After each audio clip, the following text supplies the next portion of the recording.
जय श्री सीताराम। बालकांडे चतुष्षष्टितम सर्ग।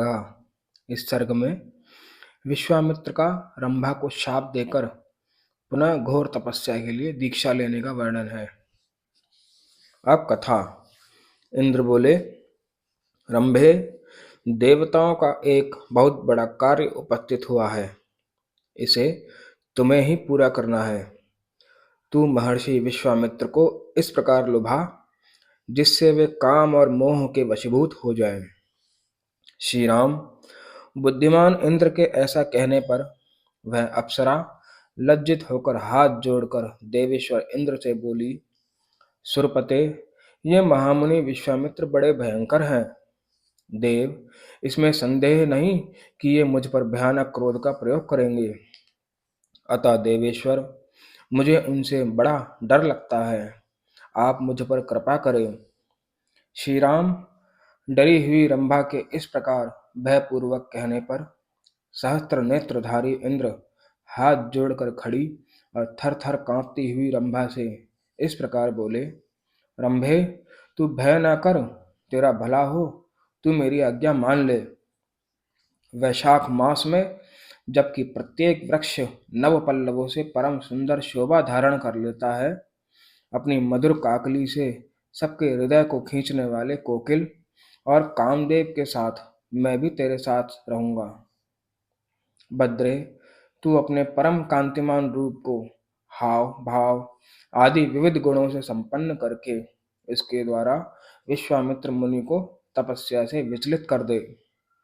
देवराज का यह वचन सुनकर उस मधुर मुस्कान वाली सुंदरी अप्सरा ने परम उत्तम रूप बनाकर विश्वामित्र को लुभाना आरंभ किया। विश्वामित्र ने मीठी बोली बोलने वाले कोकिल की मधुर काकली सुनी। उन्होंने प्रसन्नचित्त होकर जब उस ओर दृष्टिपात किया, तब सामने रंभा खड़ी दिखाई दी। कोकिल के कलरव, रंभा के अनुपम गीत और अप्रत्याशित दर्शन से मुनि के मन में संदेह हो आया। देवराज का वह सारा कुचक्र उनकी समझ में आ गया।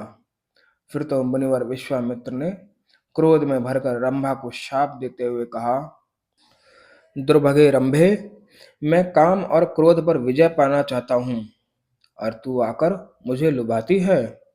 अतः इस अपराध के कारण तू 10,000 वर्षों तक पत्थर की प्रतिमा बनकर खड़ी रहेगी।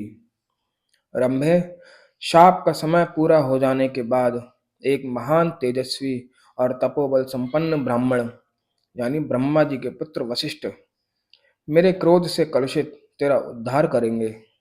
ऐसा कहकर महातेजस्वी महामुनि विश्वामित्र अपना क्रोध न रोक सकने के कारण मन ही मन संतप्त हो उठे।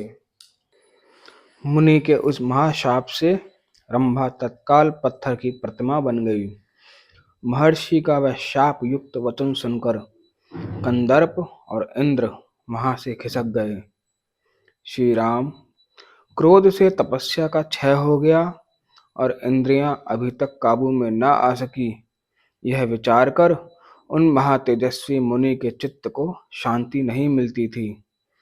तपस्या का अपहरण हो जाने पर उनके मन में यह विचार उत्पन्न हुआ कि अब से ना तो क्रोध करूंगा और ना किसी भी अवस्था में मुंह से कुछ बोलूंगा, अथवा 100 वर्षों तक मैं श्वास भी ना लूंगा।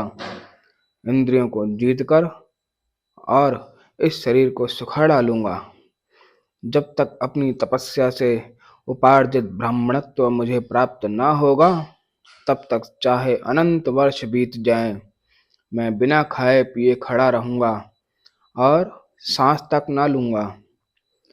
तपस्या करते समय मेरे शरीर के अवयव कदापि नष्ट नहीं होंगे। रघुनंदन, ऐसा निश्चय करके मुनिवर विश्वामित्र ने पुनः 1000 वर्षों तक तपस्या करने के लिए दीक्षा ग्रहण की। उन्होंने जो प्रतिज्ञा की थी उसकी संसार में कहीं तुलना नहीं है। इस प्रकार श्री वाल्मीकि निर्मित आर्ष रामायण आदि काव्य के बालकांड में 64वां सर्ग पूरा हुआ। धन्यवाद।